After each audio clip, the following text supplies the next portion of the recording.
Hola, muy buenos días a nuestro webinar del Comité de Minería, Institucionalidad Ambiental, Proceso de Fiscalización y Sanción. Este es un seminario que está realizado por el Comité de Minería a través de su presidente Benjamín Pérez.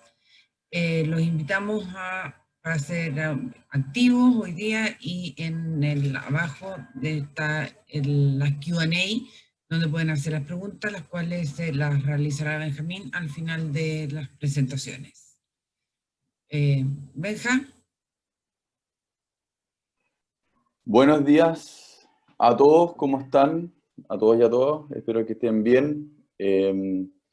Para nosotros como Comité de Minería, la verdad que es muy importante estar al día en los temas relevantes que están sucediendo en nuestro país.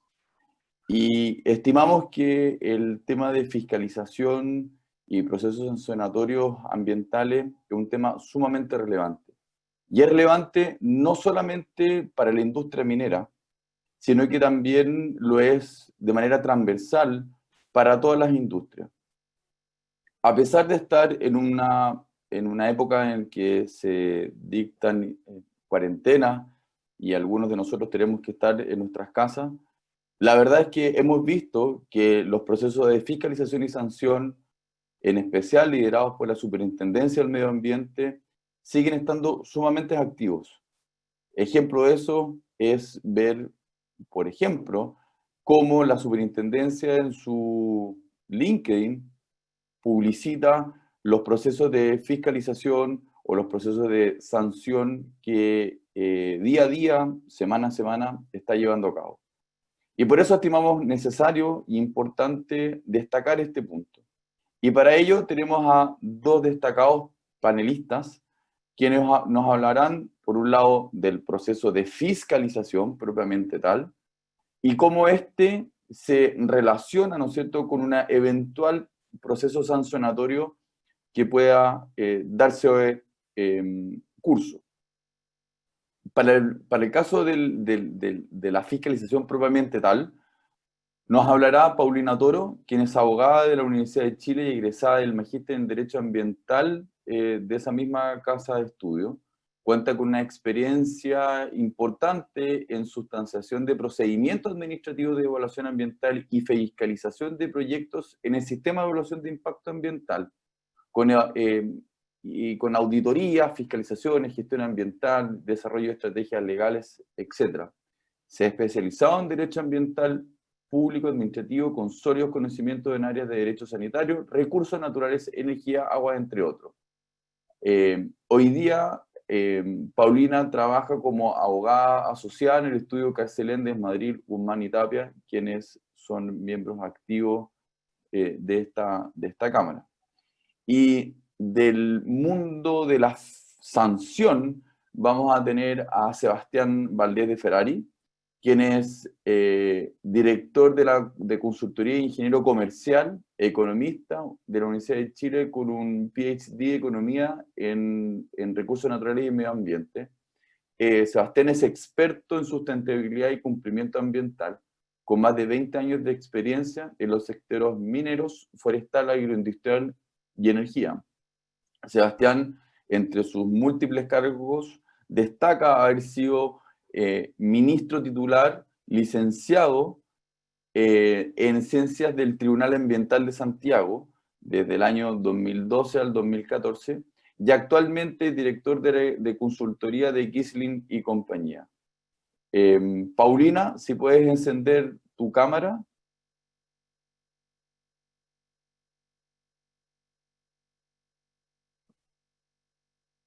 Ahí está. Paulina, hola, Hola. ¿cómo estás? Bien, ¿y tú? Muy bien, gracias. Qué Si bueno. quieres, compartes tu presentación para Sí. ver que se pueda ver correctamente y te dejamos a la audiencia para que te escuche.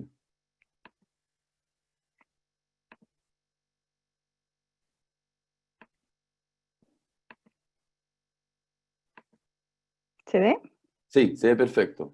Así que, Paulina, adelante, somos todos oídos. Muchas gracias, Benjamín, por la presentación y por relevar este tema que parece a veces, como tú decías, con la pandemia y todo, tan ajeno, pero a la vez está tan vigente y demuestra y manifiesta que tenemos nuevos desafíos en estos temas, tanto a nivel público como a nivel de las empresas, de los titulares de proyectos, de la realización de actividades. Yo voy a hablar de los alcances y el desarrollo del procedimiento de fiscalización ambiental. Sabemos que es un tema largo, voy a tratar de cumplir con el tiempo asignado para después poder tener conversaciones. Voy a poner aquí un aviso de tiempo.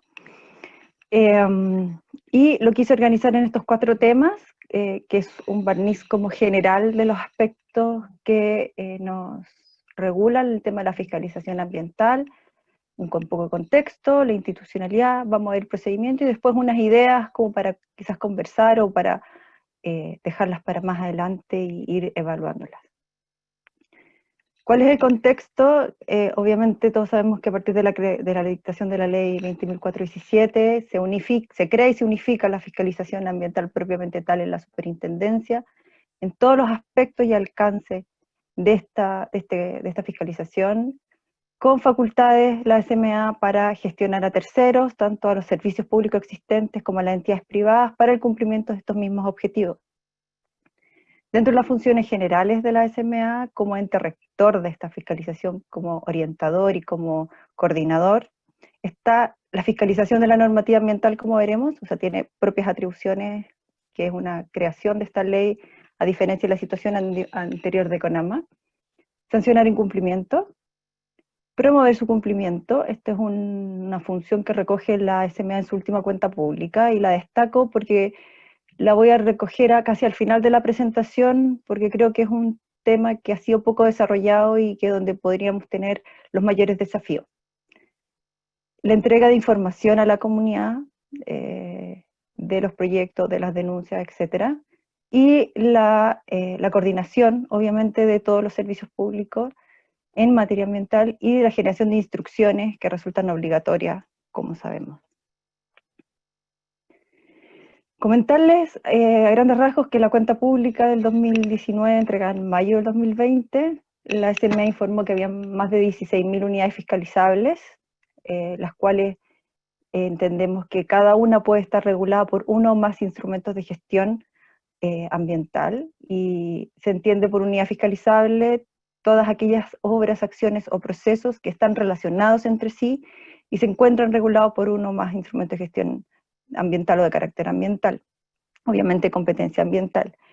Esto destaca porque una unidad fiscalizable generalmente, o ya está con el desarrollo del tiempo, va a estar regulado por varios instrumentos, dígase una o más RCA, una o más RCA más normas de emisión, una o más RCA normas de emisión, planes de descontaminación y prevención ambiental, la combinación de ellos, etc. Lo cual hace un mayor desafío para el tema tanto de la fiscalización como del propio titular o de la unidad fiscalizable. No estamos hablando ni de RUT y no estamos hablando de RCA por sí solas, sino que el conjunto que se relaciona entre ellos. La SMA identificó un aumento de las fiscalizaciones con un promedio más o menos de un 20% anual entre el 2012 y el 2019. El mayor número de fiscalizaciones están asociadas a las normas de emisión, básicamente ruido, riles, y de acuerdo a los datos de la SMA también, el 37% de las RCA han sido fiscalizadas en ese periodo. ¿Cuál es la institucionalidad asociada a la competencia ambiental? Yo sé que la mayoría de nosotros ya hemos tenido mucha experiencia, o en estos 8 años experiencias con estos temas, pero un poco recordar que esta institucionalidad y esta SMA se integra a un sistema complejo de competencias, a normas dispersas, y no estoy pensando solo en los instrumentos, no solo en las normas sectoriales y todas las otras normas que se refieren a temas ambientales, sino también a lo que decía, distintos instrumentos y la combinación de todos, así como de experiencias diversas y disímiles, o sea, tenemos experiencias asociadas por tipo de proyecto, por región, por órganos sectoriales, con competencias especiales, etc. ¿Cuáles son las entidades participantes? Obviamente las unidades de la SMA, las oficinas regionales, que son las encargadas de cumplir todas las funciones de la SMA dentro de su ámbito territorial. Obviamente para el tema que estoy hablando, la división de fiscalización, que es la que está a cargo de gestionar, coordinar y fiscalizar directamente, y el superintendente que tiene que tomar ciertas decisiones que ya veremos. Tenemos los organismos públicos con competencia ambiental, los cuales obviamente sus leyes orgánicas son aquellas que establecen las competencias para fiscalizar y eventualmente sancionar aspectos asociados a la protección del medio ambiente y que integra la ley ambiental a todo este sistema de la Superintendencia de Medio Ambiente. Les comento ahí la situación de las municipalidades porque si bien participan como fiscalizadores en muchos eventos, también pueden hacer denuncias y son activos denunciantes en algunos sectores. Por lo tanto, tienen esa dualidad. Y los tribunales ambientales que se los comento, porque como lo vamos a ver, están asociados para temas de fiscalización, al menos en un tema. ¿Qué es norma ambiental? La verdad es que esa es como una pregunta que es larga y se puede discutir mucho, y les cito un poco cuál es lo que dice la SMA como su misión, que dice que es proteger el medio ambiente y la salud de las personas, asegurando el cumplimiento de la normativa ambiental. Creo que hay una norma ambiental, una interpretación más conservadora, va a mirar el objeto de protección de la norma para determinar si es norma ambiental o no. Obviamente tenemos las que se identifican ahí en el cuadro, que son las más importantes, pero obviamente el objeto de protección puede determinar en un caso específico si es que es norma ambiental o no. Ahora, dicho lo anterior, creo que para poder determinar el alcance o todos los aspectos a los cuales la superintendencia puede llegar a fiscalizar a una unidad fiscalizable, no me quedaría en el cuadrito anterior, sino que lo que propongo yo es intentar vincular las distintas competencias o materias reguladas en la ley orgánica de la SMA en la LOSMA, para poder tratar de identificar todos aquellos alcances respecto a los cuales en la práctica el fiscalizador puede hacer consulta o se pueden requerir información. Y para eso lo que propongo es una revisión del artículo 3º de la LOSMA, que habla de las funciones de la SMA, donde incluye, además de los otros aspectos de las otras normas que mencioné en la lámina anterior, por ejemplo, planes de manejo, por ejemplo, fiscalizaciones directas de la ley 19.300 asociadas a la evasión o al fraccionamiento de proyectos, a temas de RILES, que está asociada a normas de emisión, ¿cierto? Y a las instrucciones de carácter general que va dictando la SMA. Entonces, ahí hay como otros aspectos que podrían entenderse que están un poquito relacionados con lo anterior, con las normas ambientales citadas anteriormente, pero que podrían ir más allá. También revisar el artículo 32, que son las materias en las cuales la SMA puede solicitar información a las unidades fiscalizadas, y ahí básicamente poder mirar la cantidad de información técnica o el detalle de la información que la SMA puede requerir. En tercer lugar, el artículo 36, que establece la clasificación de la gravedad de las infracciones. ¿Por qué lo considero relevante en este punto? Porque va a fijar aquellos aspectos en que la SMA le va a poner más énfasis en las fiscalizaciones y en los requerimientos de información. Obviamente, la SMA, además del cumplimiento normativo propiamente tal, mira mucho y probablemente tienen experiencia en la posibilidad o riesgo de generar un daño ambiental. Entonces, esos aspectos creo que es importante tenerlos presentes cuando uno hace un análisis interno o o externo, no sé, pero un análisis como empresa o como titular de proyecto respecto a los aspectos que puede llegar la SMA a fiscalizar. Y lo comento lo vamos a ver un poco más adelante respecto a cómo enfrentar estas fiscalizaciones y estos procesos de fiscalización. Dejarles ahí como bonus el artículo 2 que habla de la coordinación con los otros servicios y mirar las competencias que puedan tener y las instrucciones obviamente de carácter general y obligatorias que dicta la Superintendencia de Medio Ambiente. Respecto a la participación, tenemos la SMA dentro de estos procesos de fiscalización que ya comentamos, y también obviamente están los servicios sectoriales con competencia ambiental, que tienen obligaciones directas en la LOSMA, entre las cuales se establecen, por ejemplo, la derivación de asuntos que puedan estar conociendo ellos y que identifiquen como temas ambientales.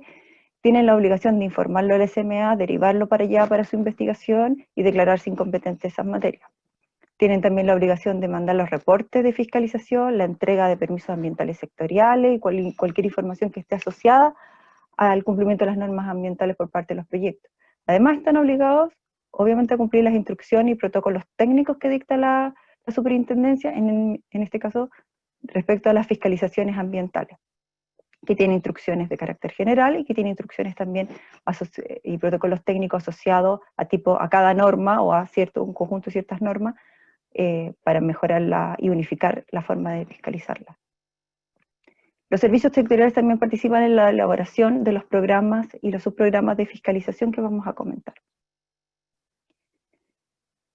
Como decía, los servicios sectoriales, como todos sabemos, fiscalizan y tienen competencias de fiscalización en conjunto o en forma individual respecto a la SMA, y obviamente levantan actas de fiscalización que van a ser uno de los elementos esenciales de estos procesos que estamos comentando, procesos administrativos, y que obviamente en esas actas van a tener que identificar las materias que se encuentran fiscalizando.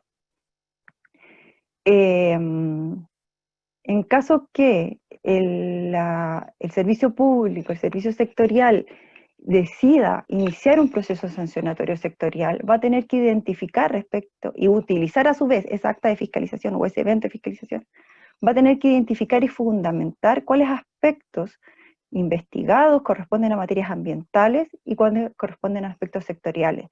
La verdad es que hay un trabajo que deben generar los servicios públicos y fundamentar debidamente para evitar cualquier duplicidad en los procedimientos de este tipo. Sabemos que muchas veces la coordinación o la generación de procesos de fiscalización en paralelo se dan y es difícil evitarlos a priori, es difícil prevenirlos, sino que eso depende más bien de la coordinación y cómo funcionen los servicios públicos en relación con la SMA y la comunicación que tengan, pero efectivamente hay que estar atentos a esas situaciones, sobre todo porque con la superposición de las normativas y como veíamos antes, la amplitud de las competencias de la Superintendencia de Medio Ambiente, se dan casos en que existe duplicidad, tanto de las fiscalizaciones propiamente tal como después de los procesos sancionatorios.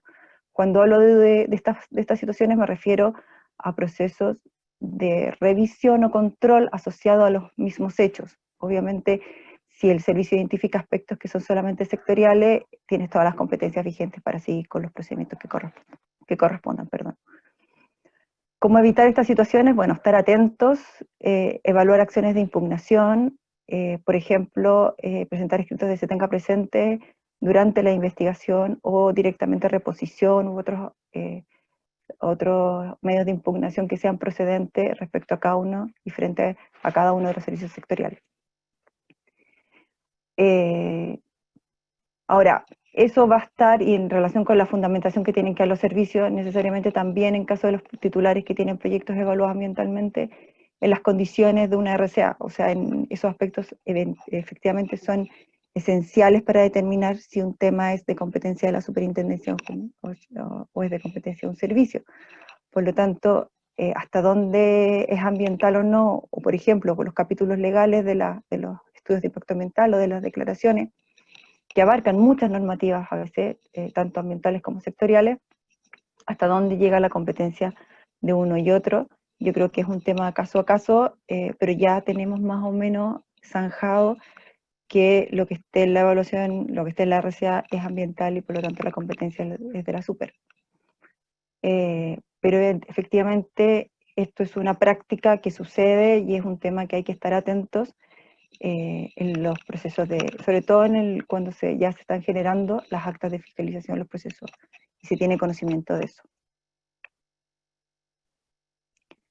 Rápidamente decirles que además de la superintendencia, además de los servicios sectoriales, están los tribunales ambientales para determinar, en este proceso de fiscalización ambiental al menos, para los temas de las medidas provisionales preprocedimentales que autoriza la LOSMA a determinar en casos de situaciones de riesgo, pero siempre, siempre proporcionales y de carácter preventivo frente a posibilidades de riesgo ambiental o salud de las personas, si bien las medidas provisionales están pensadas para el proceso sancionatorio propiamente tal, sí se establece como excepción la posibilidad, y aquí en estas medidas hay medidas específicas de carácter más grave, como la suspensión de una RCA o de una operación, que tienen que ser consultadas al Tribunal Ambiental, y por eso se los comento acá como un ente que, si bien no participa tanto en estos procedimientos, sí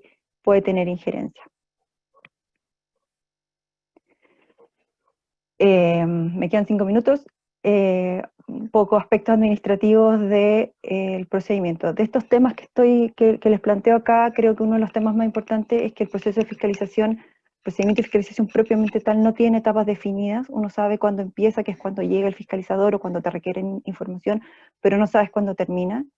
Sí sabemos que está la presunción, perdón, está la prescripción de las infracciones, pero la duración de ese procedimiento no está regulado, no está determinado. Uno podría decir que aplica la ley 19.080 con los 6 meses, pero no tenemos una norma específica y sabemos que duran bastante más que eso a veces. En este procedimiento están las instrucciones, que ya la comentábamos, que son obligatorias. Hay un principio de publicidad, en general toda la información es pública, hay ciertas normas de reserva y de secreto, pero que son muy acotadas, muy determinadas. Está el principio de colaboración, que se le exige al titular respecto a los procesos de fiscalización ambiental. Y un aspecto importante es que los funcionarios, sean de la SMA o del servicio, son ministros de fe respecto a todos los puntos que se levanten en el acta. Es muy importante cuando tengamos una fiscalización revisar el acta con detalle, porque esos aspectos tienen la protección de la presunción legal. Ahora, se puede generar prueba en contrario y rebatirlo en la instancia correspondiente, pero eso exige estar atentos y empezar a, comillas, preparar información técnica y legal necesaria para poder rebatir esas presunciones que pueden establecer los funcionarios. Esta es una imagen de la cuenta, así lo contextualiza la SMA, lo que es un proceso de fiscalización. La verdad es que yo creo que está bastante simplificado, donde dice inspección en terreno. Acá la verdad es que vamos a ver que no solamente empieza con eso, sino que empieza con otras posibilidades, y si bien estas son las etapas principales que realiza la SMA, es un poquito más complejo que eso, y sobre todo porque es muy interno de ella y hay poca participación por parte de los titulares. ¿Cuáles son los hitos de inicio de una fiscalización? Los programas o subprogramas de fiscalizaciones anuales, un hecho público notorio que la SMA considera tan relevante o connotación social que gatilla una fiscalización, y las denuncias. Aquí me detengo un poco, esos son datos que están en la última cuenta pública de la SMA. ¿Cuál es el efecto inmediato de una denuncia? Es que quien hace la denuncia, una vez acogida y empezada la tramitación, va a ser parte en el procedimiento tanto de fiscalización como sancionatorio, y por lo tanto se le notifican los actos de la SMA y tiene posibilidades de impugnarlos. La SMA tiene un criterio de simplificar los procedimientos de denuncia, ha generado formulario y plataforma electrónica para ayudar a que efectivamente haya más acceso a la posibilidad de presentarlas. Les pongo un asterisco respecto a los casos de accidente o contingencia, en cual en esos eventos generalmente se gatilla posteriormente una fiscalización o una denuncia, y por lo tanto siempre hay que estar atentos, siempre hay que reportar, siempre hay que ver los posibles efectos o consecuencias y las medidas inmediatas que se deben gestionar. Me voy a apurar un poco. Acciones de fiscalización, las visitas de inspección, con todos esos aspectos que están mencionados ahí, directamente no una visita, sino que un requerimiento, una resolución que le requiere información a un titular respecto a ciertas materias, y recogiendo lo que decía Benjamín al principio, análisis de información que realiza la SMA, que no necesariamente parte de alguna de estas dos fuentes, sino que a veces es el Google Earth o revisión de oficio de algunas RCA, y que es una actividad que está bastante más presente de lo que nosotros previmos en algún momento, o lo que se podía pensar, pero efectivamente la SMA está en constante fiscalización, aun cuando no haya una visita propiamente tal o no haya un requerimiento propiamente tal. Lo que sí, cuando existen estos dos primeros puntos, obviamente el titular debe estar atento a los aspectos, como decíamos, del acta, la revisión del acta de fiscalización y a los requerimientos de información, porque ahí es donde va a estar la preocupación de la SMA. No sabemos qué va a pasar después, obviamente, pero sí podemos ir identificando ciertos puntos donde la SMA está poniendo el énfasis para empezar a preparar las estrategias, a generar información técnica, a hacer una revisión interna de los procesos, etcétera, de manera preventiva durante el proceso de fiscalización. Se los dejo ahí, las facultades las acciones de fiscalización, cuáles son las facultades y obligaciones tanto del fiscalizador como del fiscalizado.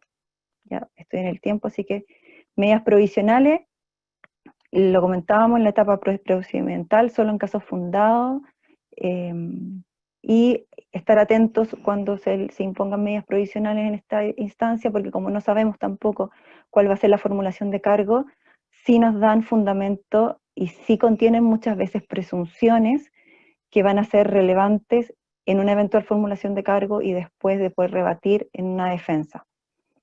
Los plazos y las renovaciones, ahí se le exige, uno debería exigirle una proporcionalidad evidentemente de estas medidas y la oportunidad. Que si son renovables automáticos, si se deja pasar tiempo, que efectivamente si hay una justificación de la imposición de las medidas provisionales para proteger el medio ambiente y la salud de las personas, que sea coherente el actuar de la administración en ese punto. ¿Cuáles son las acciones frente a una medida provisional? Bueno, hacer presente todo lo necesario para la defensa, adoptar acciones preventivas y correctivas en caso necesario. Lo vamos a ver, pero no es fácil defenderse de esto. Ya me están con el tiempo. Conclusión, el informe de fiscalización lo vimos. ¿Qué pasa? ¿Se va a la división de sanciones para iniciar para la formulación de cargo o se va al SNIFA, al sistema de información? Ojo, con la publicidad y la disponibilidad de toda la información, porque todo eso va a ser público. Plazos ya lo comentábamos, no hay plazos asociados, no sabemos cuánto dura. Posibilidad de impugnaciones durante un procedimiento de fiscalización, la verdad es que se ven bastante difíciles, en general son actos de trámite, pero hay que tener ojo en el caso a caso porque un requerimiento de información puede ir un poco más allá de un mero requerimiento, sino que de la generación de medida o alguna información que pueda estar y ahí hay que analizarlo. Pero en el proceso, como lo comentábamos, no es tan fácil identificar cómo va avanzando la superintendencia en estos temas, entonces, pero va todo mirando hacia un eventual proceso sancionatorio, por lo tanto uno debería entender en principio que muchos son actos de trámite, pero les dejo ahí la duda, la pregunta, el análisis respecto al informe de fiscalización y a las medidas provisionales, porque acá va a ser lo que va a gatillar, donde van a estar los fundamentos y las presunciones que hace la superintendencia respecto a los eventuales incumplimientos. Relacionado un poco con lo mismo, en las ideas que uno piensa respecto de cómo hacer estos temas, los plazos y la forma de desarrollarse que están internas a la superintendencia, que el titular solo tiene que ir dando respuesta a los requerimientos o asumiendo las visitas. ¿Cuál es la certeza jurídica? Cuando te preguntan, por ejemplo, en un financiamiento, en un due diligence, oye, tienes un tema con la SMA y tú dices, bueno, hace un año me preguntaron algo. Hay un tema ahí de certeza de cómo sigue el procedimiento. La posibilidad de conocimiento o no de lo que está revisando la SMA, la posibilidad de informarle a la SMA las mejoras, las medidas que se tengan, que se estén desarrollando. La posibilidad de incorporar además interpretaciones distintas que pueda tener que pueda identificar uno que está haciendo la SMA respecto a las exigencias de la RCA, las muestras o contramuestras, la existencia de varias fuentes en un lugar. Esos temas en la fiscalización ambiental la verdad es que son difíciles de incorporar. Buscar las estrategias de prevención, lo mismo, ir identificando los aspectos que va levantando la SMA, tanto en las actas como en los requerimientos de información, para tratar de prever cuáles serán los temas en que está mirando sin perjuicio de que uno siempre recomienda que haga una revisión global de lo que es, cómo está el proyecto, pero la pregunta es si durante este procedimiento de fiscalización, es posible evitar un proceso sancionatorio con estas otras acciones. Acá les quería compartir, esta es una pirámide que está también lo publicó la Super en su cuenta, y acá en las vías alternativas la verdad es que parece ella identificar ciertos instrumentos que podrían generarse dentro del procedimiento de fiscalización para evitar ya la llegada al procedimiento sancionatorio. Ahora, yo no tengo experiencia con ninguno de estos puntos, creo que son muy interesantes, que impone exigencias adicionales a un procedimiento de fiscalización, y aquí lo relaciono con lo que comentaba al principio, con la promoción al cumplimiento, más que el generar incentivos de cumplimiento a través de sanciones ejemplares o del miedo, etc. Creo que ese es un punto donde uno podría ponerle énfasis y generar estrategias en miras de la protección ambiental y en miras de hacer proyectos sustentables y también de proteger la certeza que conversábamos y el desarrollo de los proyectos. Finalmente, otro aspecto, tener presente todo lo que les comentaba el SNIFA, información pública, y a propósito de lo que se comentaba antes de las contingencias y toda la información por redes sociales, la superintendencia es bastante activa y nos ha pasado en procesos en que uno se entera por redes sociales, o como dicen por ahí, por la prensa, y que son formas de tomar conocimiento, aunque no sean notificación, pero que sí generan un impacto y una atención adicional en esta etapa que es previa a la sanción propiamente tal, que es previa incluso a una formulación de cargos y a una determinación de eventuales incumplimientos, pero que sí genera tensión para los titulares en relación con la comunidad y con la autoridad. Por lo tanto, todo esto, en conclusión, genera nuevas exigencias tanto desde la SMA y los servicios a la comunidad, o sea, desde la SMA y las comunidades a los titulares, que ya tienen que agregar esta otra variable. Lo que se une además a las facilidades de las denuncias, y obviamente vuelve a retomar el tema que es tan importante y que lo hemos conversado tantas veces, la relación con los vecinos y con el entorno. Creo que este es como un breve resumen de los aspectos que yo considero como más relevantes y sobre todo de los puntos donde podríamos mejorar. Uno de los aspectos que más me sorprende del procedimiento de evaluación, del procedimiento de fiscalización, es esa unilateralidad que no permite necesariamente generar acciones preventivas, que sería lo lógico en esa instancia. Eso por ahora. Gracias. Muchas gracias, Paulina, súper interesante. La verdad que hay muchos temas que destacar de esta presentación.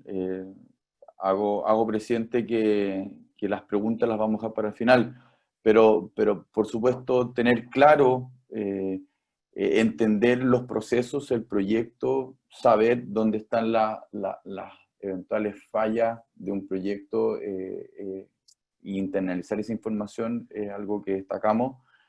Por supuesto, entender que los proyectos se relacionan con un entorno que los que estamos metidos en estos asuntos sabemos que hay líneas de base de medio humano y otros temas que son muy importantes de tener presente al momento no solamente de evaluar los proyectos, sino que al momento de ejecutar los mismos. Y por lo tanto, tener un rol en un proceso de fiscalización activo puede llevar también a tener un proceso de fiscalización quizás menos severo o que no termine en un proceso sancionatorio como lo va a presentar Sebastián. Así que muchas gracias, Paulina, y le reitero que todas las dudas, preguntas las dejemos para el final. Y ahora, bueno, Sebastián, si puedes prender tu cámara.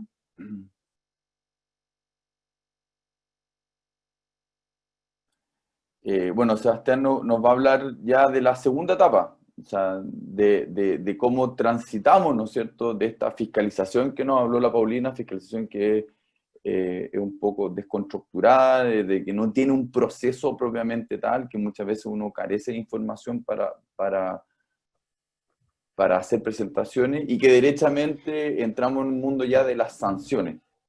Así que dejamos ahora a Sebastián. Sebastián, si puedes compartir tu presentación.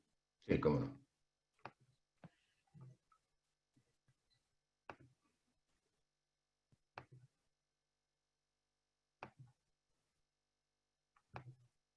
¿Ahí sí? Perfecto. Sebastián, somos todos oídos.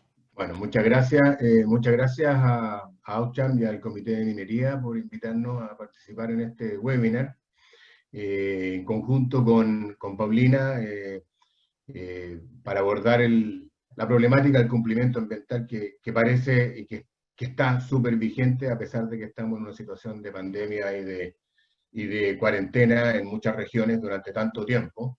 Pero como decían en el principio, ¿no es cierto?, la superintendencia no ha cejado en su labor de fiscalización y de aplicar sanciones. Y parece súper atingente tener presente estos procedimientos, y importante transmitir a los socios de la AUCHAM y a los que nos escuchan que esto está vigente y cómo proceden, y algunos tips y algunas recomendaciones de cómo manejarse estando enfrentados a un procedimiento ya sea de fiscalización o sancionatorio. Yo voy a partir de lo que dejó en el fondo Paulina, que es el término del procedimiento de fiscalización, ¿no es cierto?, con su formulación de cargo. Vamos a iniciar este análisis a partir de la formulación de cargo. Y lo que tenemos, ¿no es cierto?, lo que un procedimiento de fiscalización puede generar, ¿no es cierto?, es una formulación de cargo donde la superintendencia identifica potenciales o eventuales o supuestas infracciones. Y nos enfrentamos con dos vías potenciales de acción para responder a este tipo de procedimientos. Una es la posibilidad de presentar un programa de cumplimiento. Y ese análisis se realiza a partir de la formulación de cargos y a partir de las infracciones, de las supuestas infracciones detectadas por la superintendencia. Y aquí, ¿no es cierto?, viene un proceso bastante estratégico de parte del titular de un proyecto o de una empresa de definir cómo va a enfrentar este procedimiento. Y en ese momento, ¿no es cierto?, la decisión de presentar o no un programa de cumplimiento es muy relevante. A partir de la formulación de cargos se establecen dos tipos de plazo. Un plazo de 10 días hábiles para presentar un programa de cumplimiento, lo que es muy poco, sin duda, y 15 días hábiles para presentar descargo. Ambos plazos son extremadamente cortos para la cantidad de información que normalmente una defensa ante un programa, ante un procedimiento sancionatorio requiere. Si uno piensa en un programa de cumplimiento, la necesidad de generar no solamente información respecto a la eventualidad real de haber cometido una infracción, sino que también uno está obligado a presentar, a descartar efectos ambientales que puedan haber generado nuestras infracciones, o, si es que no se pueden descartar, un método, un medio para hacerse cargo de esas infracciones. Es muy importante. El otro elemento, ¿no es cierto?, que hay que tener presente en el momento de un programa de cumplimiento es que uno no puede presentar descargos por algunas infracciones y programa de cumplimiento por otras infracciones. Hemos visto algunas excepciones, pero han sido realmente fuera de lo común y muy escasas, así que uno debe tener en cuenta la regla general que usa la superintendencia de que un programa de cumplimiento debe hacerse cargo de todas las infracciones. Y por lo tanto, demostrar que no ha generado efectos para todas. Y por el otro lado, ¿cierto?, tenemos 15 días para presentar descargo, lo cual también es un desafío muy importante, puesto que para poder presentar descargos, particularmente en proyectos complejos como los mineros, por ejemplo, hay que generar mucha información que es tendiente a desvirtuar los cargos que está presentando la superintendencia, o al menos intentar bajarles el perfil o bajarles su importancia. lo último que quiero decir sobre el programa de cumplimiento es que a partir de un programa de cumplimiento se suspende el procedimiento sancionatorio y uno puede determinar, ¿no es cierto?, si lo ejecuta bien sin ningún tipo de sanción. Y por el otro lado, cuando uno presenta descargo, apunta a ser absuelto de algunos de estos cargos o rebajar al máximo posible una posible infracción.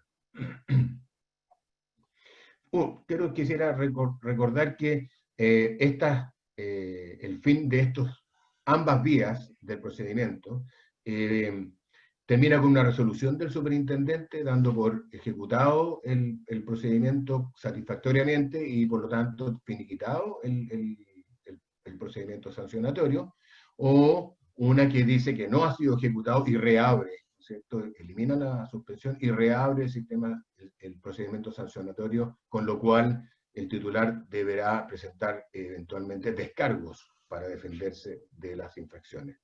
Y en el caso de presentar descargo, ¿no es cierto?, el procedimiento termina con una resolución del superintendente dando por finalizado el procedimiento y emitiendo las sanciones.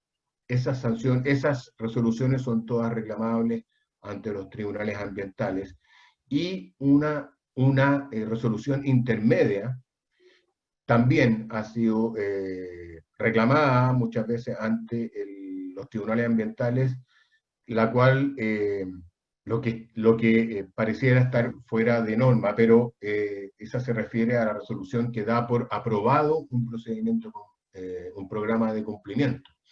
Y esa resolución también ha sido reclamada ante los tribunales en general por la comunidad, aunque debiera considerarse, o es teóricamente un acto trámite. En general, a modo de recordatorio, ¿no es cierto?, en el artículo 35 de la Ley Orgánica de la Superintendencia se presentan las infracciones sobre las cuales la Superintendencia en el fondo tiene competencia para sancionar. En particular, ¿no es cierto?, el incumplimiento de las resoluciones de calificación ambiental, oídos sus exigencias, la ilusión al sistema de evaluación de impacto ambiental, por un lado, y no acatar la orden o la instrucción de ingreso de un proyecto al sistema de evaluación de impacto ambiental ex post. El incumplimiento de las medidas de los planes de prevención y o descontaminación, por ejemplo, detener fuentes en caso de una emergencia o preemergencia, el incumplimiento de normas de calidad y normas de emisión, y el incumplimiento, como decía Paulina, de las instrucciones generales de la superintendencia, resoluciones e instructivos. Después tenemos el incumplimiento de suspensiones de funcionamiento que pueden ser decretadas, por ejemplo, como medidas provisionales preprocedimentales. El incumplimiento de los planes de recuperación, conservación y gestión de especies, y así una serie de infracciones que son las que tiene competencia la superintendencia de sancionar. En general, el tipo de infracción sancionada normalmente que más se observa, ¿no es cierto?, se refiere a el no implementar oportunamente medidas de mitigación o compensación, el incumplimiento de los monitoreos comprometidos y la periodicidad de sus reportes al Sistema Nacional de Información de Fiscalizaciones, el SNIFA, impactos ambientales no evaluados o no previstos, que no fueron comunicados ni gestionados oportunamente. Muchas veces esto da pie también para una cierta presunción de responsabilidad en caso de daño ambiental. Las modificaciones de diseño de proyectos no informadas ni regularizadas. Esto básicamente apunta a la ilusión del sistema de evaluación de impacto ambiental, cuando un proyecto es implementado de manera distinta a la que fue autorizada en la resolución de calificación ambiental, y aquí hay una posible divergencia en los criterios con la superintendencia cuando evalúa y analiza, ¿no es cierto?, las reales exigencias de una resolución de calificación ambiental y el resultado final de implementación de un proyecto as-built, como uno entiende que se construyen los proyectos y que no necesariamente se atienen exactamente a lo que está comprometido en una RCA, dado que el proceso de evaluación se hace a partir de una ingeniería una ingeniería básica y no una ingeniería de detalle. Son temas muy importantes y bastante conflictivos. Actividades operacionales diferentes a lo calificado en una resolución de calificación ambiental, no informadas ni regularizadas, también muchas veces sufren o enfrentan cargos por elusión al sistema. La superación de normas de emisión y el no detener fuentes de emisión en preemergencia y emergencia ambiental, tema que históricamente la superintendencia nunca había fiscalizado y siempre había sido fiscalizado por el Servicio de Salud. Sin embargo, ¿no es cierto?, durante este año al menos, la superintendencia ha publicitado mucha fiscalización de emisión, de fuentes de emisión en estos casos, cuando se decreta preemergencia y emergencia ambiental, y por lo tanto hay que estar atento porque las sanciones de la superintendencia son enormemente mayores que las que cursa el Servicio de Salud. Así que hay que tener atención a estos temas que históricamente no habían sido controlados por la superintendencia. A modo recordatorio, como decíamos, ¿no es cierto?, el procedimiento de fiscalización y los eventuales procedimientos sancionatorios han seguido durante este año a pesar de la pandemia, y tenemos que durante el año 2020 se han dado 125 procedimientos sancionatorios, se han abierto 125 procedimientos sancionatorios, que son prácticamente la mitad, ¿no es cierto?, de lo que se dio el año pasado. De estos procedimientos sancionatorios, ¿no es cierto?, tenemos que aproximadamente se han presentado 748 programas de cumplimiento desde el año 2013, a partir de que la superintendencia entró en funciones, ¿no es cierto? En ese tiempo se han aprobado 567 y han sido rechazados 118. 62,2% de los sancionatorios han sido abordados a través de programas de cumplimiento, lo cual es importante destacar. 75,8% de ellos han sido aprobados, y el 16% de esos programas hasta el día de hoy, ¿no es cierto?, porque hay muchos que aún siguen en análisis y en ejecución, han terminado entonces en procedimientos sancionatorios sin sanción. Y 15,8% han sido rechazados, y 8,4% se encuentran aún en análisis. Es importante ver esto porque hay una predilección, de alguna manera, por la superintendencia en la presentación de programas de cumplimiento. Y eso es considerado por la superintendencia como un incentivo al cumplimiento. Y no hay que descartar la posibilidad de presentar un programa de cumplimiento. De todos los procedimientos sancionatorios que han surgido desde la historia de la superintendencia, 30,4% decimos que están en curso, 30,4% perdón, están en curso, un 0,14% han sido absueltos, 0,12% han sido archivados, un 22,9% han terminado con sanción y un 16,7% se le han aplicado medidas provisionales. Como ustedes ven, desde la creación de la superintendencia ha habido mucho movimiento. En cuanto a las infracciones, creemos que es bien importante resaltar que estas están clasificadas en 3 tipos de infracciones, cuya gravedad se establece a partir de los parámetros del artículo 36 de la ley de la superintendencia. Lo principal, ¿no es cierto?, es que las sanciones gravísimas se consideran aquellas que hayan causado daño ambiental irreparable, no susceptible de reparación. Esto es importante tener en mente que la declaración de la superintendencia de que ha habido una infracción gravísima que ha causado daño ambiental o afectado gravemente la salud de la población puede terminar en que el Consejo de Defensa del Estado presente una demanda por daño ambiental en los tribunales ambientales.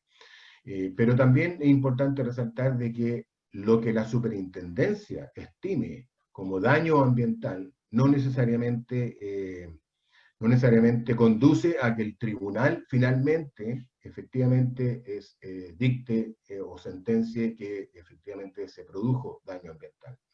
No son no son medidas que estén necesariamente relacionadas. El que finalmente define si hubo o no hubo daño ambiental es el Tribunal Ambiental, no la Superintendencia. Sin embargo, la posibilidad de que se haya generado daño ambiental puede generar una demanda por daño ambiental por parte del Consejo Defensa del Estado, y eso es lo que hay que tener en cuenta. Pero también hay que tener en cuenta que cuando se ha generado daño ambiental o se ha afectado gravemente la salud de la población, la superintendencia va a tildar o va a calificar esa infracción como gravísima. Después hay otro tipo de elementos que contribuyen a darle gravedad a la infracción, que es el impedir y obstaculizar el accionar de la superintendencia, entregar información falsa, etc. Las infracciones calificadas como graves son aquellas que hayan eventualmente causado daño ambiental, pero que sea susceptible de reparación, que hayan generado un riesgo significativo para la salud, no necesariamente afectado, sino que se ha generado un riesgo, que afecten negativamente el cumplimiento de los programas de descontaminación, importante aquí lo que hablábamos de las fuentes, ejecución de proyectos o actividades al margen del sistema de evaluación de impacto ambiental. Perdón, aquí quiero volver un poquito al anterior. Cuando se ejecuta un proyecto de actividad al margen del sistema de evaluación de impacto ambiental y se constate efectos del artículo 11, esto quiere decir que debió haber ingresado por estudio de impacto ambiental, esto pasa a ser una infracción gravísima. En el caso de que no ingresar al sistema de evaluación de impacto ambiental, cuando se requiere presentar una DIA, una declaración de impacto ambiental, en ese caso es una infracción solamente grave, pero no deja de ser importante. Y finalmente las infracciones leves son aquellos hechos, actos o omisión que no constituyen infracción grave o gravísima. Y esto es importante resaltar, que en el fondo no han generado daño al medio ambiente o afectación a la salud, o riesgo de afectación a la salud. Esas son las infracciones calificadas como graves. Otra vía, ¿no es cierto?, de actuar de la superintendencia, que se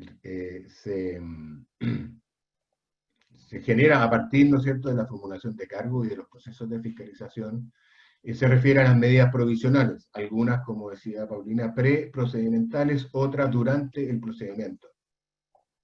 En este caso, la superintendencia puede imponer medidas de corrección, de seguridad o control que impidan la continuidad de la producción del riesgo o del daño, puesto que el objetivo de estas medidas provisionales es evitar el daño inminente al medio ambiente o a la salud de las personas. Entonces, el actuar de una medida provisional precisamente lo que busca es evitar la continuidad en la producción del riesgo a la salud de las personas o al medio ambiente, o la continuidad del daño que se está produciendo.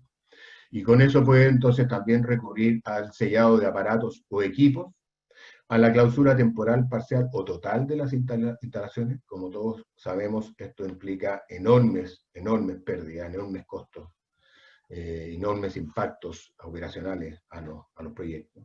La detención del funcionamiento de las instalaciones, la suspensión temporal de la resolución de calificación ambiental, y ordenar programas de monitoreo y análisis específicos de cargo del infractor. Esas tres medidas que están presentadas en rojo, por lo onerosas que pueden llegar a ser y lo dañosas que pueden llegar a ser para el infractor, las debe consultar al Tribunal Ambiental crecientemente a través de mayor argumentación.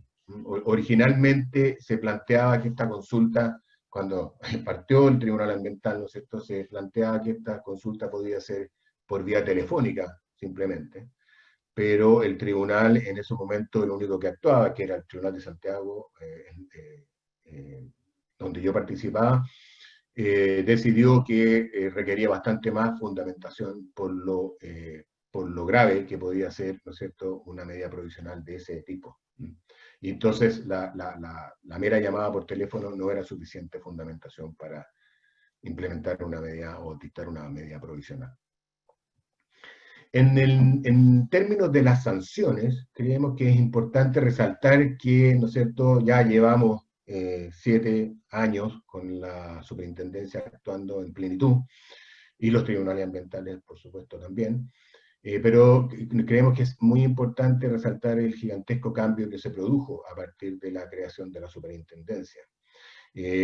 Antiguamente lo que uno esperaba de un procedimiento de fiscalización o sancionatorio era una mera amonestación por escrito, la posible revocación de la resolución de calificación ambiental y una multa de hasta 500 UTM. Sin embargo, con este nuevo régimen, este espectro de sanciones y la gravedad de las sanciones aumentó considerablemente, porque con la superintendencia hoy día es posible enfrentar aplicaciones de multa que llegan a ser 240 veces mayores al máximo que las multas se podían cursar con anterioridad. Y esto por cada una de las infracciones que se puedan detectar. Entonces, es importante recordar que con infracciones gravísimas uno puede enfrentar la revocación de una resolución de calificación ambiental y todo lo que eso conlleva, que es básicamente la paralización de un proyecto. La clausura temporal o definitiva de un proyecto o de una operación o de una actividad, multas de hasta 10.000 UTA, que son alrededor de, hoy día menos, pero son alrededor de 6.000 millones de pesos, 580.000 millones de pesos. Perdón, 5.800 y tantos millones de pesos. Revocación de la RCA en el caso de las infracciones graves, clausura temporal o definitiva también, multas de hasta 5.000 UTA, y en el caso de las infracciones leves, amonestación por escrito o multa de 1 a 1.000 UTA, lo cual no deja de ser relevante, especialmente para muchos sectores, ¿no es cierto?, donde ese tipo de infracción realmente pueden generar problemas serios de solvencia y liquidez. Las sanciones, como veíamos, se separan en sanciones no pecuniarias, revocación de la RCA, clausura parcial total o temporal o permanente de operaciones, amonestación por escrito. Lo que no sean pecuniarias no quiere decir, evidentemente, que no impliquen enormes potenciales costos para una operación. Como decimos, muchas veces una paralización puede llegar a ser mucho más dañoso que una multa, y por lo tanto no hay que confiarse en que eso pueda no ocurrir. Y después tenemos las sanciones pecuniarias y multas, que no dejan de ser tampoco importantísimas por el alto grado, el alto monto que pueden llegar a alcanzar. Y en este caso se debe considerar que se deben considerar las circunstancias para la determinación de las sanciones, que finalmente terminan definiendo cuáles son las multas o el grado de sanción que puede recibir una determinada infracción. En el artículo 40 de la LOSMA se incorporan ciertas circunstancias que la superintendencia debe tomar en cuenta para dimensionar las infracciones. Que son la importancia del daño causado o del peligro ocasionado, que define, ¿no es cierto?, la infracción grave o gravísima, el número de personas cuya salud pudo afectarse por la infracción, el beneficio económico obtenido con motivo de la infracción, la intencionalidad en la comisión de la infracción y el grado de participación en el hecho, la conducta anterior del infractor, la capacidad económica del infractor, el cumplimiento del programa señalado en la letra R del artículo 13, esto es el programa de cumplimiento, el detrimento o vulneración de un área silvestre protegida por el Estado, u otros criterios que la superintendencia considere relevantes. Todos estos criterios son los que van a determinar si la multa, ¿no es cierto?, pasa a ser una multa importante o no tan importante. Importante mencionar que este procedimiento o la determinación de las sanciones lo define la superintendencia a partir de unas bases metodológicas para la determinación de las sanciones ambientales que ella misma se ha dictado. Y creo que es relevante aquí traer a colación los principios que gobiernan de alguna manera la aplicación de estas bases metodológicas, que han sido recogidas por las recomendaciones de la OECD y también de acuerdo al modelo de sanción de la Environmental Protection Agency de los Estados Unidos. Importante resaltar que la sanción debe estar primeramente dirigida a evitar futuros incumplimientos y cambiar el comportamiento del infractor. Y esto con el objetivo de corregir el comportamiento del infractor, desincentivándolo a cometer nuevas infracciones. Entonces, importante, ese es el objetivo de la infracción. La sanción también debe eliminar los beneficios económicos asociados al incumplimiento, y esto tiene relación con que el beneficio esperado de cometer una infracción debe ser menor que el beneficio esperado de cometer esa infracción. Y por lo tanto, el objetivo de eliminar los beneficios económicos va asociado a que siempre sea más caro cometerle, ex post, siempre sea más caro cometer la infracción que no cometerla. Y con esto se desincentiva el incumplimiento. La sanción también debe ser proporcional a la naturaleza de la infracción y al daño causado. Y eso es un concepto que gobierna la determinación de la sanción y que debe tenerse siempre en consideración. Y la sanción debe ser flexible, consistente y considerar las circunstancias específicas del caso y del infractor. Aquí, ¿no es cierto?, hay un objetivo preventivo, como decíamos, pero debe proporcionar incentivos para la corrección de la infracción y sus efectos, y debe considerar el impacto que la sanción tendrá sobre el infractor de acuerdo a su capacidad económica, tema que vamos a abordar más adelante.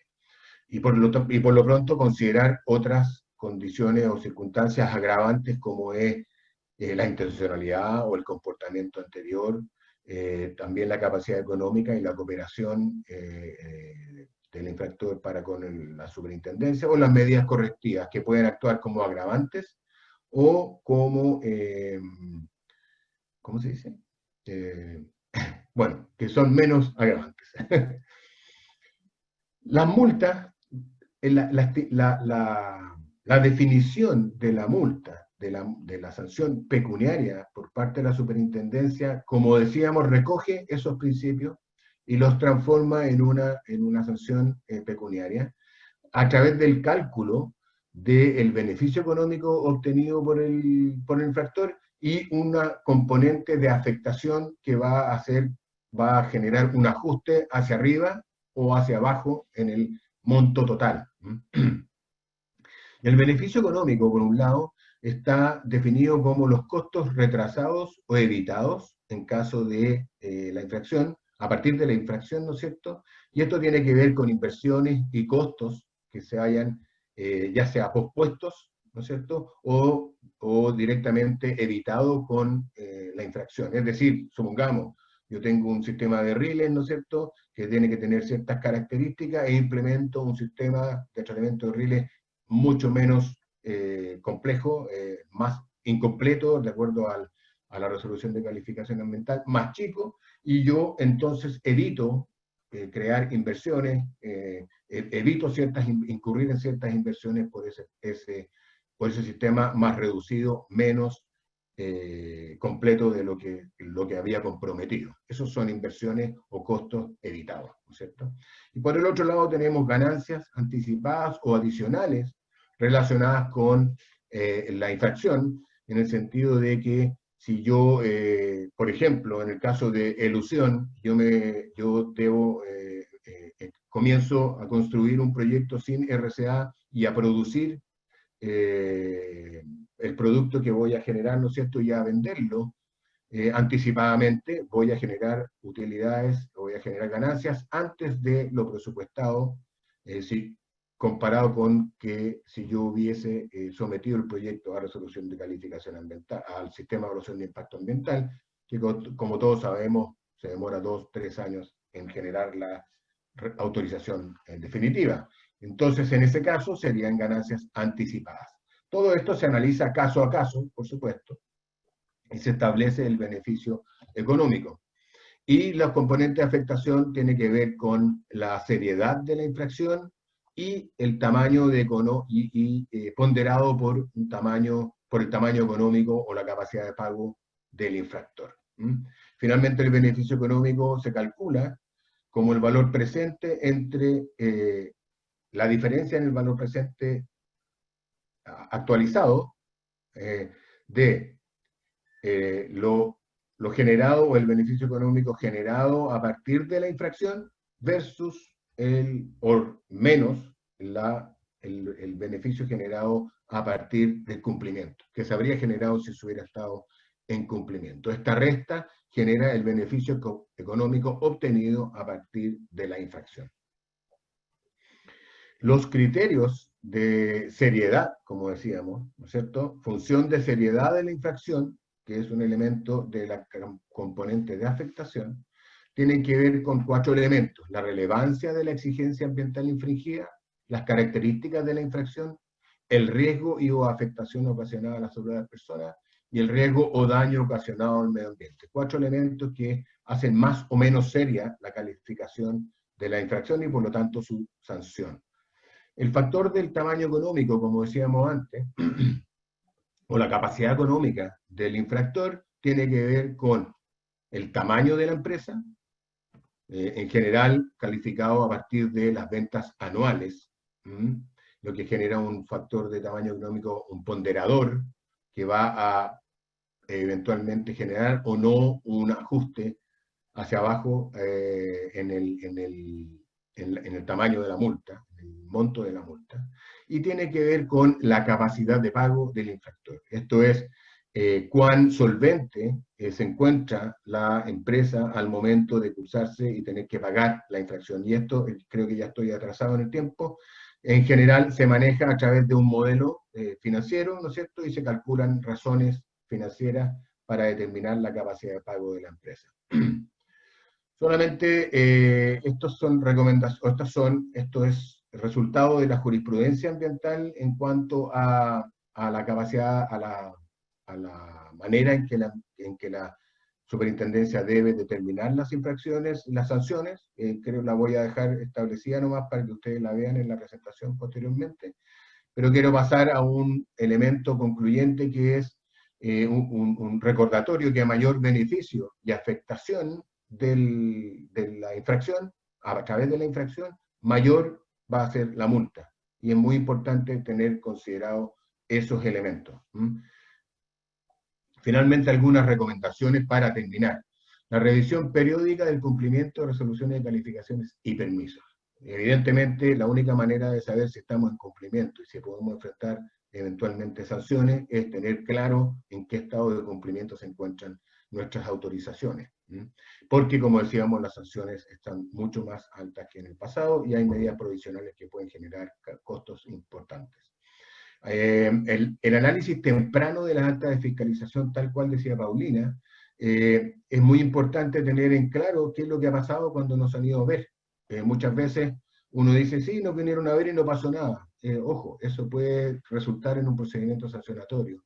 Y la evaluación de la acta de fiscalización lo que permite es anticiparse a la información que vamos a tener que presentar, ya sea al preparar un programa de cumplimiento o una presentación de descargo, lo que requiere, ¿no es cierto?, bastante tiempo, mucho más de los plazos que se nos otorgan.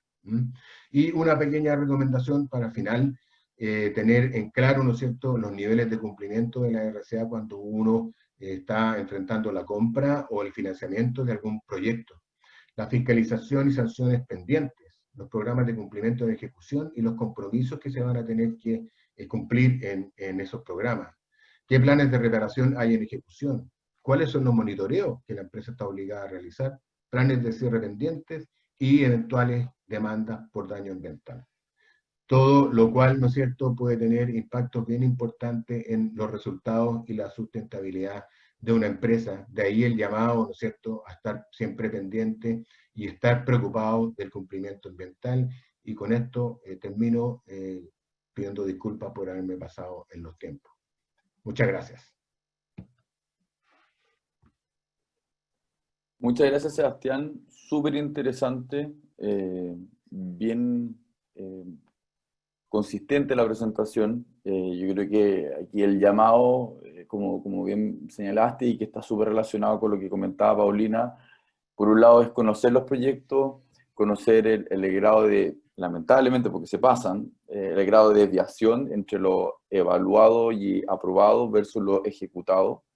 y que está muy relacionado con cómo yo presento mi proyecto de evaluación con una ingeniería de base y cómo termina ejecutándose, as built, ¿no es cierto? Y nos toca día a día esa pregunta.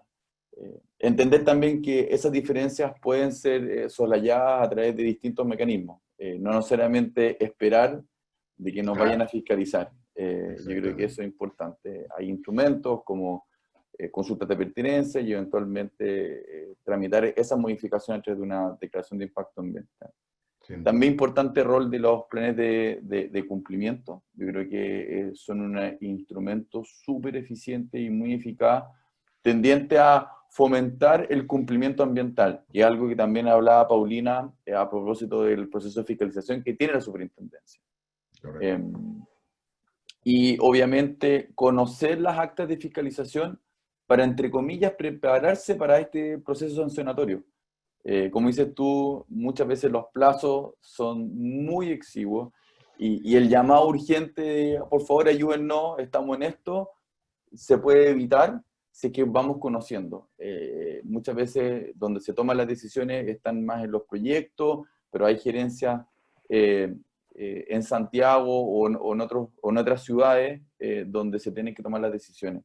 Así que eso. Y lo otro también destacar la base metodológica de la superintendencia, porque entendemos que ahí está el corazón de cómo se aplican las sanciones, con un especial foco, ¿no es cierto?, en cómo esas sanciones pueden tener un efecto económico, ya sea por el beneficio del incumplimiento, ya sea cómo la multa puede afectar efectivamente a la empresa. Así que, nada, muchas gracias. Hay un par de preguntas que me gustaría dirigirle. Hay una primera pregunta para Paulina, que dice, ¿puede ocurrir que se entrecruzan de alguna manera sus programas de fiscalización, ¿no es cierto? Y luego lo que puede ocurrir a propósito de, de las competencias de un organismo del Estado que también tiene facultades fiscalizadoras, ¿no es cierto? Como por ejemplo aquí menciona el SNGMIN. Y cómo, me imagino que no está dicho en la pregunta, pero cómo conversan, cómo relacionar ambos procesos fiscalizadores y cómo unidad fiscalizadora podemos enfrentar esos procesos. No sé si, Paulina, tú nos puedes comentar algo en ese aspecto. Sí, a ver, los procesos de fiscalización efectivamente puede haber una sobreposición de ambas instancias, en que, pues si entiendo bien la pregunta, que Senagiomín actúe fiscalizando a través de su programa de fiscalización y a través directamente a través de sus competencias sectoriales. Obviamente la ley ambiental y la lógica de la creación de la RCA, o sea, de la superintendencia, manteniendo todos los servicios, está en la lógica de mantener esas competencias y que efectivamente haya un aspecto ambiental y un aspecto sectorial. La posibilidad de superposición de eso, sí, y eso era un poco lo que comentábamos, hay que estar atentos a esa posible dualidad que se pueda dar. Ahora, lo lógico, lo que uno entendería es que un servicio, Senagiomín, Salud, DGA, quien fuera, a fiscalizar a un proyecto o una unidad fiscalizable, va a concurrir a conocer ambos aspectos. Si tiene un subprograma de fiscalización determinado para ese año, lo lógico es que en la maximización de los recursos y asociado a la limitación de los presupuestos, pueda concurrir en ambos casos. Eso no hay ninguna limitación, o que lo prefiere hacer en dos instancias distintas. La verdad es que la ley no establece ninguna prohibición al respecto. Lo que sí está prohibido es que se remita, que el servicio sectorial, Senagiomín en la pregunta, mande antecedentes a la superintendencia por considerarlos ambientales, infracciones ambientales, y que paralelamente él, por los mismos hechos, inicie un proceso sancionatorio en que, en definitiva, lo que vas a tener va a ser 2 sanciones por un mismo hecho. Y eso sí no se puede hacer. Ahora, el desafío para el servicio público, yo creo, es maximizar los recursos y poder crear instancias de fiscalización que abarque ambos aspectos si es que existe su programa para ese servicio. Y lo que comentábamos, para los titulares, para la unidad fiscalizadora, el desafío es estar atentos, como decía Sebastián, revisar las actas de fiscalización, revisar los requerimientos, ver las eventuales superposiciones, hacer un análisis preventivo de los hechos, y que si efectivamente se genera un incumplimiento que puede suponer dos infracciones distintas, una sectorial y una ambiental, o está todo abarcado en la ambiental, o está todo abarcado en la sectorial para efectos de preparar las estrategias, lo que decíamos, presentarse tenga presente durante la fiscalización, presentar recursos en contra de las resoluciones sancionatorias, etc. Yo creo que, contestando a la pregunta, ¿hay superposición? Sí, va a depender de cómo se gestione. ¿Hay una prohibición legal de dos procesos de fiscalización paralelos? No, no hay. Lo que hay es una prohibición a sancionar dos veces un mismo hecho por normas distintas. Creo que contesto la pregunta. Sí, efectivamente, yo creo que va por el principio non bis idem, de que nadie puede ser sancionado dos veces por el mismo hecho. Así que comparto contigo. Y hay otra pregunta, Paulina, que es, ¿quién tiene el rol de fiscalizar el uso de agua en minería? Eso también es un tema bien interesante. Si es que nos puedes comentar algo. A ver, el uso del agua en minería, ahí tenemos un poco la situación que estábamos conversando antes. Va a depender de el agua, obviamente, y la fuente de agua. O sea, podrías hacer una combinación de entes fiscalizadores entre la Superintendencia de Medio Ambiente, a cargo de todo lo que pueda estar en la RCA relativo al recurso hídrico o a los efectos del uso del recurso hídrico. Puedes tener a la Dirección General de Aguas respecto al cumplimiento de los derechos de agua, o asociado también a los temas ambientales, como fiscalización, ya lo comentamos, podrías tener a Cernagiumín para ver el tema de aguas del minero, en combinación con la DGA. Yo creo que, claro, el tema de aguas de la minería, que es tan sensible, hay una multiplicidad de entes fiscalizadoras. Incluso podría agregarte a la Seremi Salud si es que hay algún evento o un derrame, y eso puede afectar un cauce de agua. Podría agregar a Servicio Agrícola Ganadero si es que afecta al suelo. Creo que el tema hídrico, y sobre todo asociado a los proyectos mineros, es un tema en que uno tiene que prender las alarmas frente a cualquier fiscalización, y lo importante es, de nuevo, lo importante es ir analizando la fiscalización, los hitos de la fiscalización, los levantamientos de hallazgos que pueden hacer las distintas autoridades, y luego para ir preparando las defensas que van a ser defensas técnicas y de todo el componente hídrico propiamente tal, pero también defensas legales de lo que conversábamos respecto a quién es competente, respecto al hecho particular para sancionar o no esa situación. Pero sí, yo creo que el tema hídrico en minería es un tema como emblemático y que integra a varios servicios. Comentarte así muy brevemente, si uno ve el objeto, la misión que establece la superintendencia en su cuenta, habla de protección del medio ambiente y la salud de las personas. O sea, y ahí obviamente que encontramos una superposición con lo que dice el Código Sanitario, que la autoridad sanitaria tiene competencia para todo aquello que esté relacionado con la salud de las personas. Entonces, y el tema agua puede ser sensible para distintas entidades. Sí, totalmente de acuerdo. Se ha visto que hay un rol súper importante de la superintendencia en el último tiempo para fiscalizar las fuentes de agua que están declaradas en tu declaración de impacto ambiental o en tu estudio de impacto ambiental, la entrega de monitoreo, pozos de monitoreo, etc. Así que totalmente de acuerdo. Sebastián, yo tengo una pregunta. Tú hablabas del tema de desviación de proyectos a partir de cómo el proyecto ingresa al sistema de evaluación de impacto ambiental a nivel de ingeniería y cómo lo termino desarrollando. Sí. En tu experiencia, ¿cómo han abordado ustedes esas desviaciones que se van generando y cómo eso se enlaza de alguna manera con eventuales procesos de fiscalización y sanción? Precisamente por ejecutar proyectos que no han sido del todo aprobados por la autoridad. Sí, la verdad que desgraciadamente esas cosas normalmente los titulares se dan cuenta cuando ya están al menos en un proceso de fiscalización. Y la cosa y la diferencia, ¿no es cierto?, ya fue construida. Y en esos casos uno intenta regularizar. Antiguamente existían las declaraciones de impacto ambiental de regularización, y se entendían que uno podía hacerlo, digamos, y poner todo en orden, pero eso ha cambiado y esa opción con ese nombre ha dejado de estar vigente. Por lo tanto, si uno mismo detecta que se encuentra en esa situación, lo que debe hacer rápidamente es investigar en qué medida, ¿no es cierto?, esta desviación puede llegar a constituir una elusión.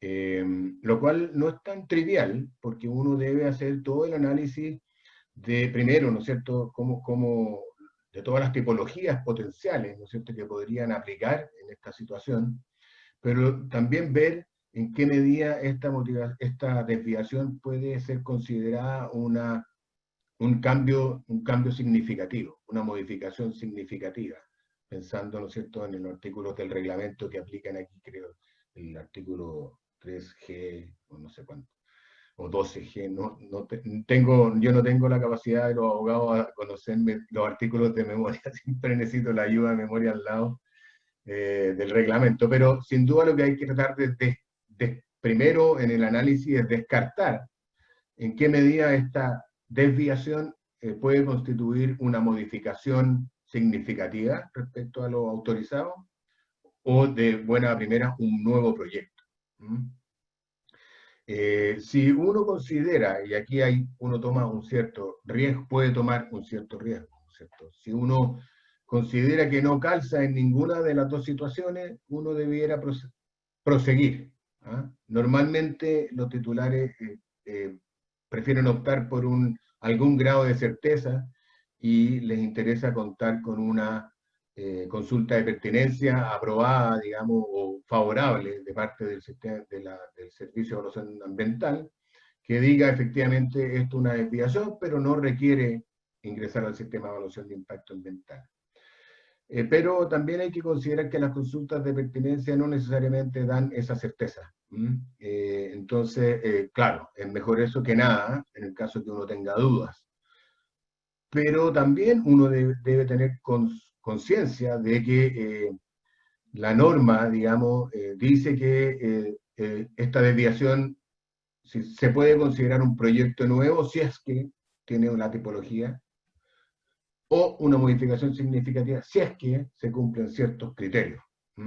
Y el análisis es, si no cumple ninguno de esos dos criterios, uno no debería requerir nada para poder ejecutar esa desviación. Pero si uno tiene dudas del cumplimiento de esos criterios, entonces lo que conviene es hacer la consulta.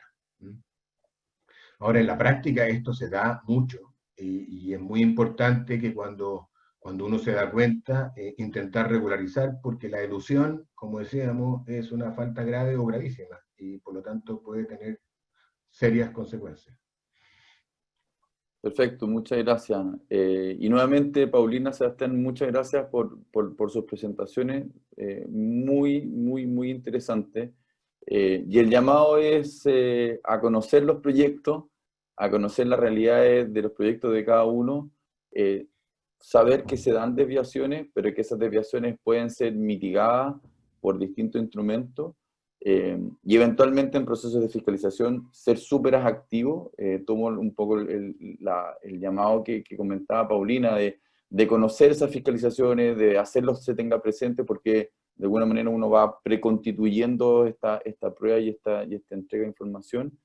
Y también tomo y rescato lo que comentaba Sebastián, de que en los procesos sancionatorios hay una gradualidad de incumplimiento, pero que es muy importante entender que la fiscalización está totalmente relacionada con la sanción. Porque no puede aparecer un incumplimiento que no fue detectado en la fiscalización y que luego pueda ser levantado como una sanción.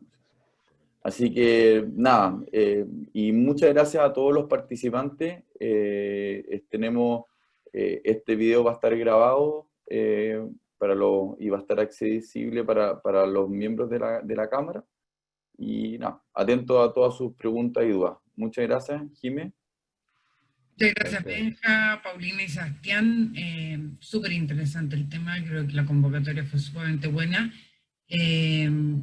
Estos son dentro de los temas que salen en así que creo que es súper relevante que, que se toquen, y ya que afectan a muchas personas. Como dijo bien el Benja, este seminario fue grabado y va a estar disponible para los socios durante el próximo mes, solo para ellos, y después va a estar en nuestra página web abierto a todo el público. Al finalizar la reunión, se les va a desplegar una encuesta que les pedimos que por favor la contesten, y al final de esta van a poder descargar las presentaciones tanto de Sebastián como de Paulina. Y si tienen cualquier duda, nosotros felices los contactamos con ellas. Muchas gracias. Gracias a ustedes por la invitación. Muchas gracias a todos. Chao, muchas gracias.